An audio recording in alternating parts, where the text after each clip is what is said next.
Informativo STJ, fevereiro de 2023, Superior Tribunal de Justiça, parte 3. Recursos repetitivos, afetação, direito tributário. A primeira sessão acolheu a proposta de afetação dos RESPs 2.005.029 de Santa Catarina, 2.005.087 do Paraná, 2.005.289 de Santa Catarina e 2.005.567 do Rio Grande do Sul, ao rito dos recursos repetitivos, a fim de uniformizar o entendimento a respeito da seguinte controvérsia: possibilidade de excluir os valores relativos à contribuição previdenciária do empregado e trabalhador avulso e ao imposto de renda de pessoa física, retidos na fonte pelo empregador, da base de cálculo da contribuição previdenciária patronal e das contribuições destinadas a terceiros e ao SAT/RAT. Agora, sobre direito processual civil, a primeira sessão acolheu a proposta de afetação dos RESPs 1965394 do Distrito Federal, 1965849 do Distrito Federal e 1979911 do Distrito Federal, ao rito dos recursos repetitivos, a fim de uniformizar o entendimento a respeito da seguinte controvérsia: necessidade ou não de apresentação do contrato celebrado com cada um dos filiados para que o sindicato possa reter os honorários contratuais sobre o montante da condenação. Agora, sobre direito tributário, a primeira sessão acolheu a proposta de afetação dos RESP 2003.509/RN, 2004.215 de São Paulo, 2004.806 de São Paulo, ao rito dos recursos repetitivos, a fim de uniformizar o entendimento a respeito da seguinte controvérsia: definir se são eficazes os pagamentos de FGTS realizados na vigência da redação do artigo 18 da Lei 8.036 de 1990, dada pela Lei 9.491 de 1997, diretamente ao empregado em decorrência de acordo celebrado na Justiça do Trabalho, ao invés de efetivados por meio de depósitos nas contas vinculados do titular. Agora, sobre direito processual civil, a primeira sessão acolheu a proposta de afetação dos RESPs 1991439 de Santa Catarina, 1981398 do Rio Grande do Sul, ao rito dos recursos repetitivos, a fim de uniformizar o entendimento a respeito da seguinte controvérsia: definir se é possível ou não a condenação da União ao pagamento de honorários de sucumbência em sede de ação civil pública. Agora, sobre direito processual civil, a Corte Especial acolheu a proposta de afetação dos RESPs 1988687 do Rio de Janeiro, 1988697 do Rio de Janeiro e 1988686 do Rio de Janeiro, ao rito dos recursos repetitivos, a fim de uniformizar o entendimento a respeito da seguinte controvérsia: definir se é legítima a adoção de critérios objetivos para a aferição da hipossuficiência na apreciação do pedido de gratuidade de justiça formulado por pessoa natural, levando em conta as disposições dos artigos 98 e 99, parágrafo 2º do Código de Processo Civil.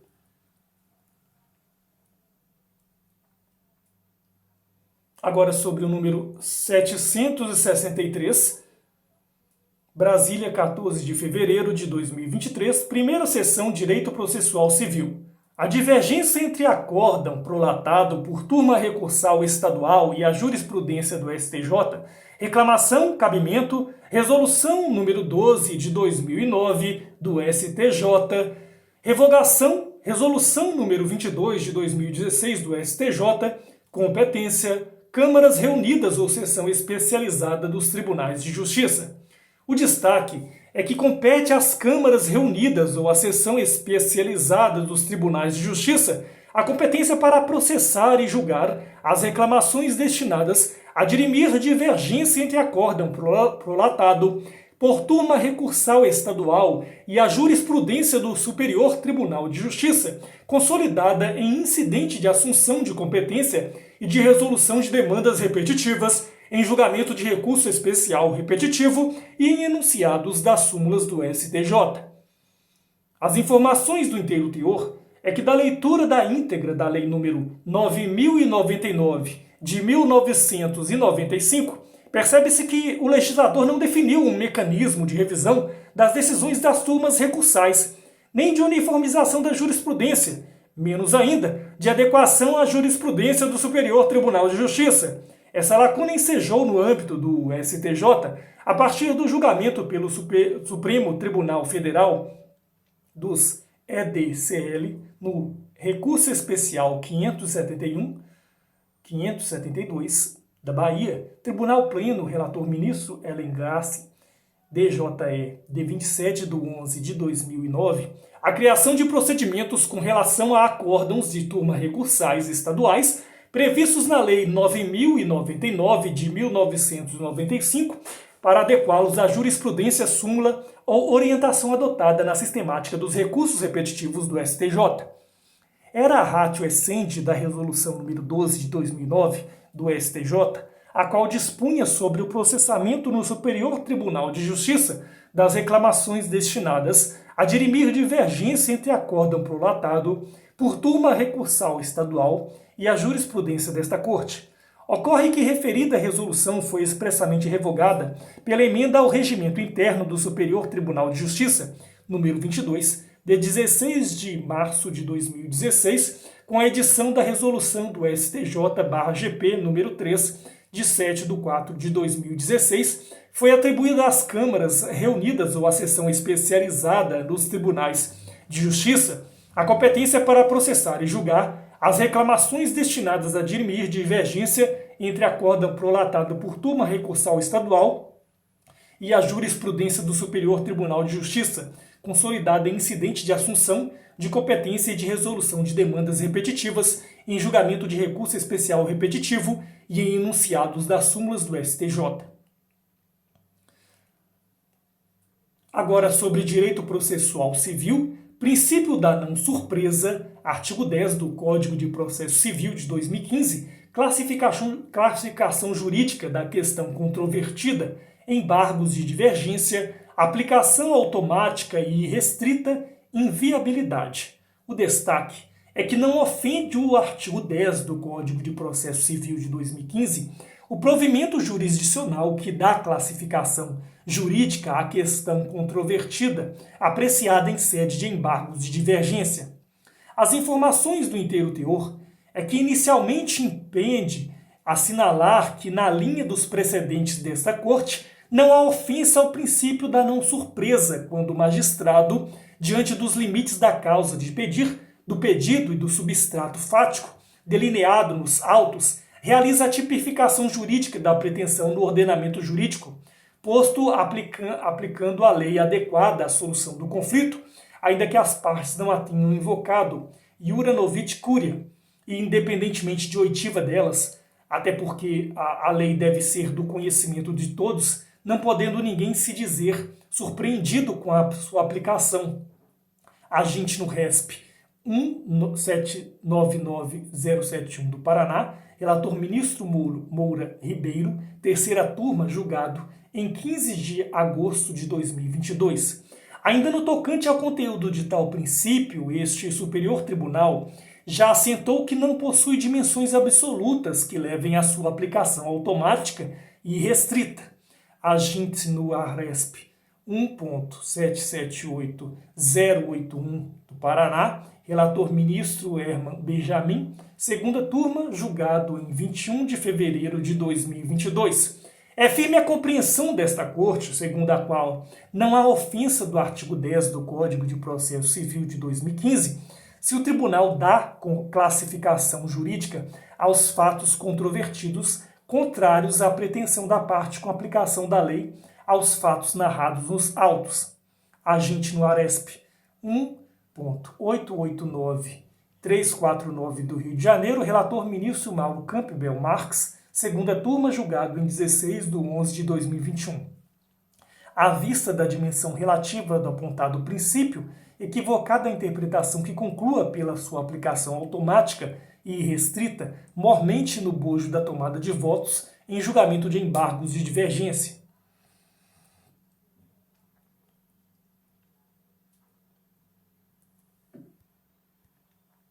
Agora, sobre a segunda seção Direito Civil, Direito Processual Civil, contratos de plano de saúde ou de seguro de assistência à saúde, declaração de nulidade de cláusula de reajuste, condenação, prescrição, prazo de 20 anos, artigo 177 do Código Civil de 1916, ou de 3 anos, artigo 206, parágrafo 3º, inciso 4 do Código Civil de 2002, dispersão jurisprudencial, proposta de revisão de enunciado de tema repetitivo 610 do STJ, ERESP 1.523.744 do Rio Grande do Sul, questões distintas, manutenção. O destaque é que na vigência dos contratos de plano de saúde ou de seguro de assistência à saúde, a pretensão condenatória decorrente da declaração de nulidade de cláusula de reajuste nele prevista prescreve em 20 anos, artigo 177 do Código Civil de 1916, ou em 3 anos, artigo 206, parágrafo 3º, inciso 4 do Código Civil de 2002, observada a regra de transição do artigo 2028 do Código Civil de 2002. As informações do interior é que a ministra Nancy Andrighi apresentou a proposta de revisão do enunciado do tema repetitivo 610 do STJ, consoante previsão do artigo 256-S, parágrafo 1º do Regimento Interno do Superior Tribunal de Justiça, apontou que no julgamento do ERESP 1.523.744 do Rio Grande do Sul, na sessão ocorrida no dia 20 de fevereiro de 2019, ao examinar hipótese relativa a contratos de prestação de serviços de telefonia, cujas operadoras faziam cobranças indevidas nas faturas dos consumidores, a Corte Especial deste tribunal adotou o posicionamento de que o prazo prescricional da pretensão de repetição de indébito relativa às hipóteses de responsabilidade contratual deve ser aquele previsto no artigo 205 do Código Civil de 2002, de 10 anos. Argumentou que, em homenagem aos princípios da segurança jurídica, da proteção da confiança e da isonomia previstos no artigo 927, parágrafo 4º do Código de Processo Civil de 2015, e diante do dever dos tribunais de uniformizar sua jurisprudência e mantê-la estável, íntegra e coerente, inscrito no artigo 926 do atual Diploma Processual Civil, a segunda seção deveria manifestar-se sob a influência desse citado entendimento da Corte Especial sobre a tese repetitiva fixada nos RESPs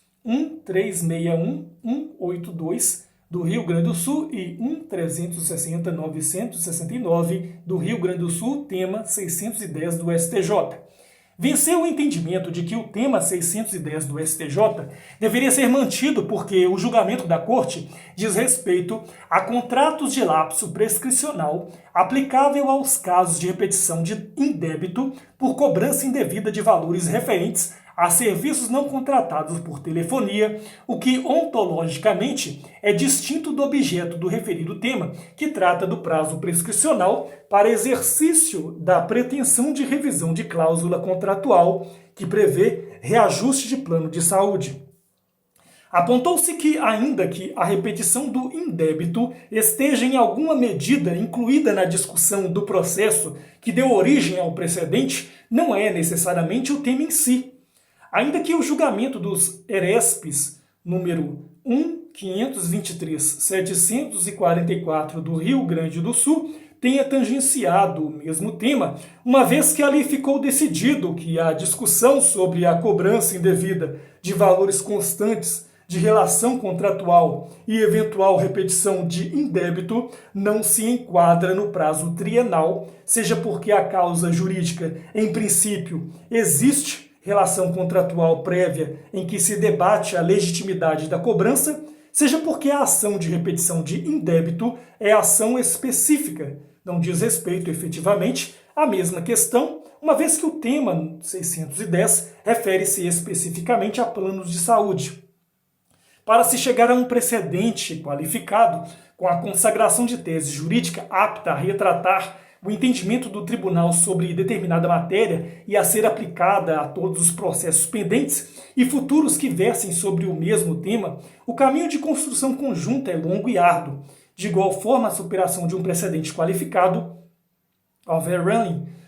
exige um caminhar, um amadurecimento, uma sequência de passos que culminarão com a mudança de interpretação antes dada por esta corte a determinado tema. Dessa forma, afirma-se por prematura a proposta da superação do tema 610 do Superior Tribunal de Justiça.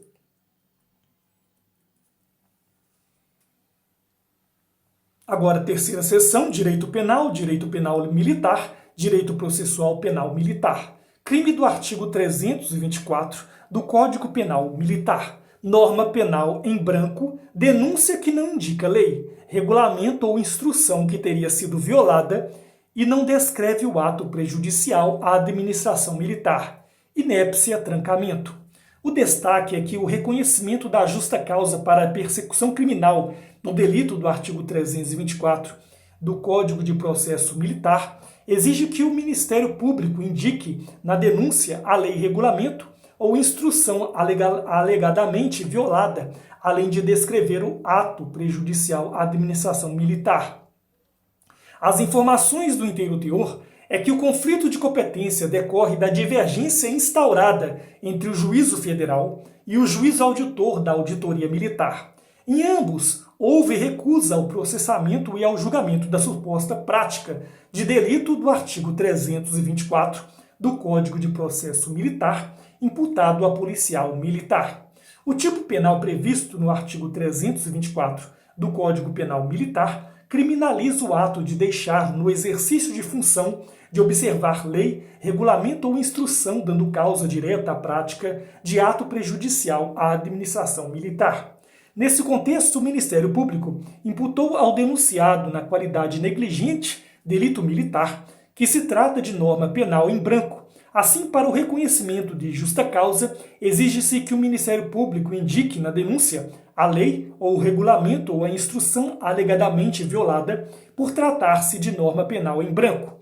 além de descrever o ato prejudicial à administração militar. Todavia, constata-se que o parquet não se desincumbiu do seu ônus de, no ponto, declinar as circunstâncias essenciais ao reconhecimento da justa causa, nos termos dos artigos 77 e 78 do Código de Processo Penal Militar. A peça nem especifica qual lei, regulamento ou instrução teriam sido violados. O órgão acusatório não relata nenhum ato prejudicial à administração militar. Desse modo, para a imputação do delito previsto no artigo 324 do CPM, não basta o Ministério Público tão somente reproduzir o seu teor, mas indicar qual lei, regulamento ou instrução teria sido violada, descrevendo o ato prejudicial à administração militar, tendo em vista que o artigo 324 do Código Penal Militar pressupõe a prática de ato prejudicial à administração militar. Pressupõe também, porque se trata de tipo penal incompleto, de descrição incompleta da conduta incriminada, que a conduta descrita tenha principalmente inobservado lei, regulamento ou instrução. STJ-RHC 16.115/PA, relator ministro Nilson Naves, sexta turma, julgado em 21/10/2004, DJD 9 de fevereiro de 2005. P.222.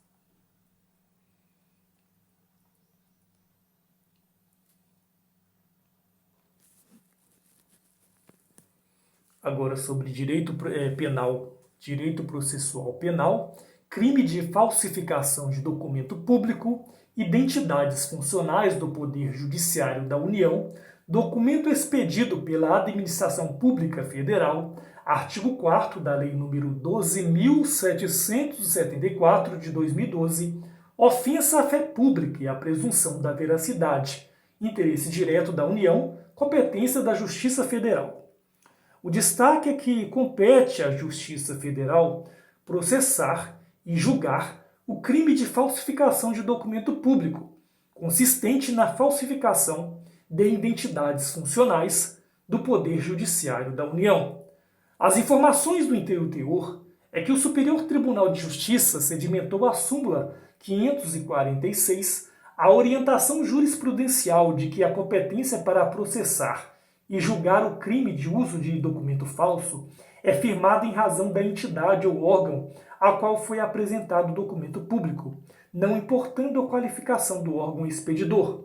No caso, não houve a apresentação dos documentos falsos à autoridade policial. Assim, não se apura o crime de uso de documento falso, mas de falsificação de documento público, pois não há como se reconhecer na conduta a priori o elemento de vontade de fazer uso de documento falso, necessário à caracterização do delito, o artigo 304 do Código Penal, CC 148.592 do Rio de Janeiro, relator ministro Reinaldo Soares da Fonseca, terceira sessão DJE, de 13 de fevereiro de 2017. Contudo, ainda que não se trate de uso de documento falso, a competência é da Justiça Comum Federal. É certo que em crimes nos quais as vítimas primárias de falsificações de documentos emitidos por órgãos federais são particulares, a competência para processar e julgar o delito não é deslocada para a Justiça Federal, em razão de prejuízos tão somente reflexos a interesses e bens da União, suas autarquias ou empresas públicas. Todavia, há distinção em relação à diretriz jurisprudencial acima, que a vítima primária é a União, pois não se cogita de prejuízo fundamental a particulares. Vale destacar que a Lei nº 12.774 de 2012, ao dispor sobre as carreiras dos servidores do Poder Judiciário da União, prescreveu em seu artigo 4º que as carteiras de identidade funcional emitidas pelos órgãos do Poder Judiciário da União têm fé pública em todo o território nacional. Dessa forma, a falsificação de identidades funcionais do Poder Judiciário da União atinge direta e essencialmente a fé pública e a presunção de veracidade do documento, cuja expedição atribui-se à Administração Pública Federal, a qual o resguardo compete constitucionalmente à Justiça Comum Federal. Artigo 109, inciso 4 da Constituição Federal. Agora, a primeira turma: Direito Administrativo, Direito Civil, Direito Financeiro. Concessão de direito real de uso, taxa de ocupação, natureza jurídica, receita patrimonial, prescrição, Código Civil, prazo decenal. O destaque aplica-se o prazo prescricional em 10 anos nos termos do artigo 205 do Código Civil de 2002, na cobrança de taxa de ocupação do particular no contrato administrativo de concessão de direito real de uso para a utilização privativa do bem público. As informações do inteiro teor é que a primeira turma desta Corte de Justiça, ao julgar o RESP 1.601.386 do Distrito Federal, relator ministro Sérgio Cuquina, DJE 17 de março de 2017, pacificou o entendimento de que a prestação pecuniária pactuada em contrato de concessão de direito real uso não possui natureza tributária, pois não está atrelada a uma atividade administrativa específica decorrente do poder de polícia. Tampouco se refere à prestação de serviços públicos pela iniciativa privada por meio concessivo e permissivo, a razão pela qual não se enquadra como taxa nem preço público. Além disso, é pacífico no âmbito da primeira turma o entendimento de que a remuneração taxa de ocupação cobrada do particular no contrato administrativo de concessão de direito real de uso para a utilização privativa do bem público possui natureza jurídica de receita patrimonial. A concessão de uso prevista no artigo 7º do Decreto-Lei 271 de 1967 institui um direito real, artigo 1225 do Código Civil de 2002, razão pela qual não se aplica o prazo prescricional quinquenal previsto no artigo 1º do Decreto número 20 1910 de 1932, nem no artigo 206, parágrafo 5º, inciso 1 do Código Civil, para o exercício do direito de cobrança dessa receita patrimonial, mas sim o prazo decenal do artigo 205 do Código Civil de 2002. O princípio da especialidade não é absoluto e o artigo 1º do Decreto número 20.910 de 1932 deve ser interpretado com ponderação, visto que, ditado antes da Constituição Federal e do Código Civil de 2002, trouxeram grandes inovações sobre o direito de propriedade, deixando clara a pretensão de se privilegiar a exploração dos imóveis com sentido social e coletivo.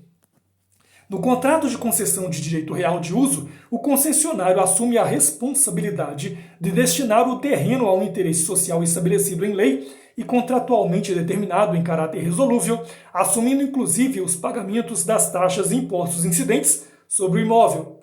de modo que o fato da pretensão cingir-se, no caso, a cobrança dos valores inadimplidos, taxas de concessão por si só não atraem a regra prescricional quinquenal do artigo 206, parágrafo 5º, inciso 1 do Código Civil.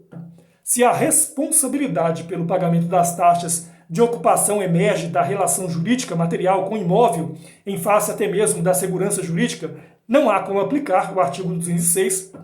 parágrafo 5º, inciso 1 do Código Civil, nas hipóteses em que a administração pública se limitar à cobrança das remunerações inadimplentes e a depender da pretensão deduzida na exordial, o disposto no artigo 205 do Código Civil.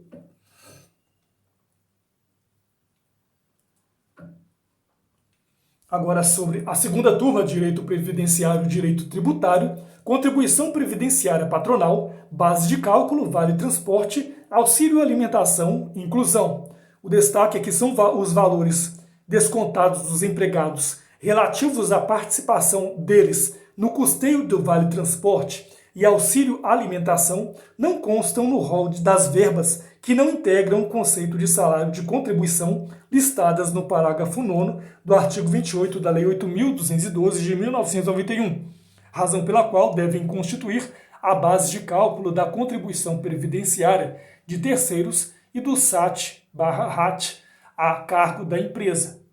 As informações do inteiro teor é que a jurisprudência do STJ de que os valores descontados dos empregados relativos à participação deles no custeio do vale transporte, auxílio alimentação, não constam no rol das verbas que não integram o conceito de salário de contribuição, listadas no parágrafo 9º do artigo 28 da Lei 8.212 de 1991, razão pela qual devem constituir a base de cálculo da contribuição previdenciária de terceiros e do SAT/RAT a cargo da empresa. Nessa linha, inciso 3, a jurisprudência do Superior Tribunal de Justiça é pacífica ao afirmar que os valores descontados aos empregados correspondentes à participação deles no custeio do vale transporte, auxílio alimentação e auxílio saúde odontológico não constam no rol das verbas que não integram o conceito de salário de contribuição listadas no parágrafo 9º do artigo 28 da Lei 8.212 de 1991, razão pela qual devem constituir a base de cálculo da contribuição previdenciária de terceiros e do SAT/RAT a cargo da empresa. Aginte no RESP 2.003622 do Rio Grande do Sul, relator ministro Francisco Falcão, segunda turma, julgado em 24/10 de 2022, DJE de 27/10 de 2022.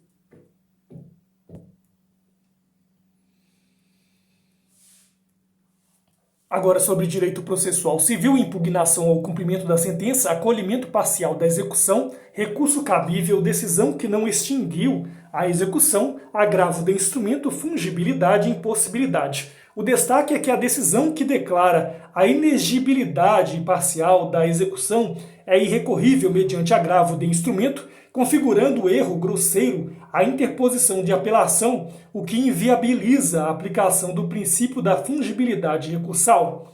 As informações no interior é que a jurisprudência do Superior Tribunal de Justiça é no sentido de que, sob a égide do novo Código de Processo Civil, a apelação é o recurso cabível contra a decisão que acolhe impugnação do cumprimento de sentença e extingue a execução. Ainda o agravo de instrumento é o recurso cabível contra as decisões que acolhem parcialmente a impugnação ou lhe negam provimento, por não acarretarem extinção da fase executiva em andamento. Portanto, com natureza jurídica de decisão interlocutória, a inobservância dessa sistemática caracteriza erro grosseiro, vedada a aplicação do princípio da fungibilidade recursal, cabível apenas na hipótese de dúvida objetiva. Na hipótese, verifica-se que a decisão ora apelada reconheceu a ilegitimidade da União em relação aos exequentes que tenham um vínculo com a autarquia ou fundação pública, contudo determinou o prosseguimento da execução,